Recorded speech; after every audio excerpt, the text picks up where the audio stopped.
今天我要用黑豆和黄豆来做一道素食家常菜料理。大家好，我是 Kristy， 欢迎来到 Kristy Wong TV。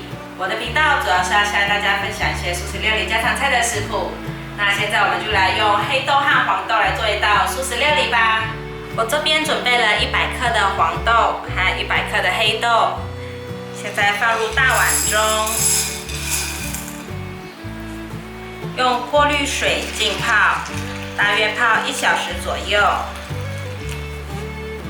黄豆和黑豆已经泡软了，轻轻一捏，黄豆的皮就剥下来了，表示已经泡好了。黑豆也是。那现在把它放到另一个碗，再拿去冲洗一下。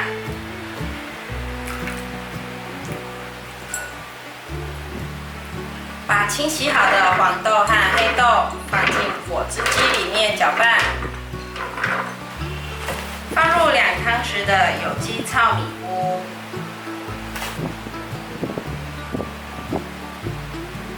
，1茶匙的玫瑰盐，2汤匙的糖，放入水盖过黄豆和黑豆。开始搅拌，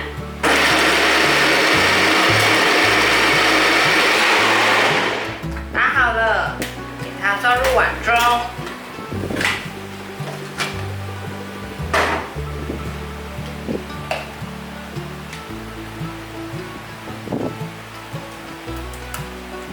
黑豆和黄豆泥倒出来之后，现在放入10克的酵母，1汤匙的油。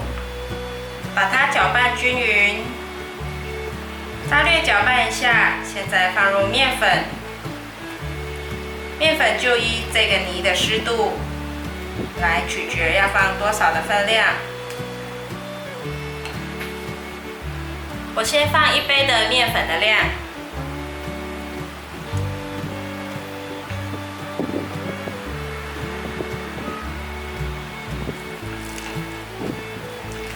搅拌均匀后，我觉得可以再来个半杯的面粉。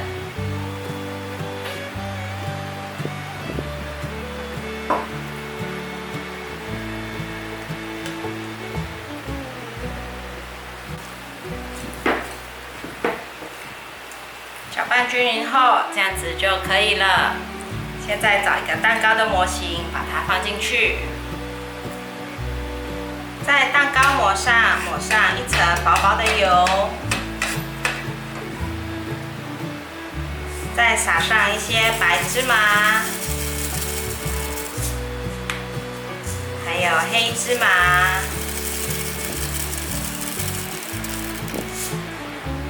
把搅拌好的面糊放进来。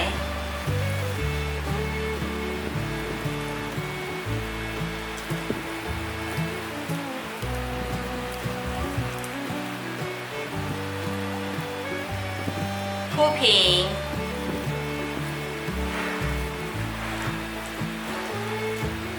铺平之后，现在盖上保鲜膜，醒半小时。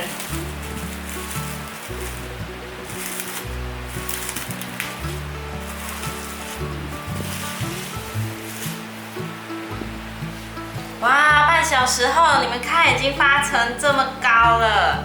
现在准备拿去蒸，热一锅水，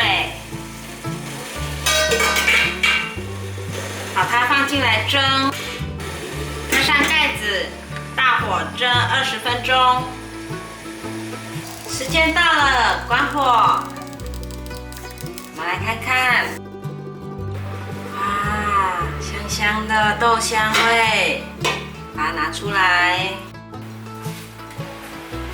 把它扣盖在砧板上，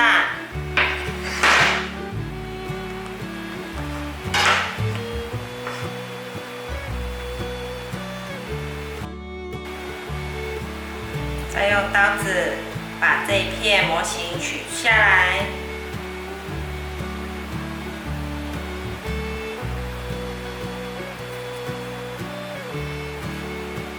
现在就切成自己喜欢的大小。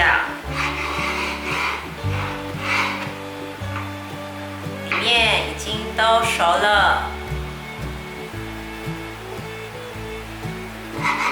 感觉好松软哦。哇，黑豆黄豆蒸蛋糕完成了！这一道糕点很健康哦，豆类富含的蛋白质都吃到肚子里去了。松软绵密的蛋糕不一定要用烤箱，蒸出来一样很好吃。这次糖的分量很刚好，不会太甜。喜欢吃甜一点的朋友可以再多加一些糖。非常感谢大家还能够停留到最后。我的频道接下来都会向大家继续分享一些简单上手、快速上桌的素食家常菜料理食谱。如果你有兴趣的话，那就立即订阅这个频道，打开旁边的小铃铛，还要给影片点个赞哦。我们下集见，拜拜。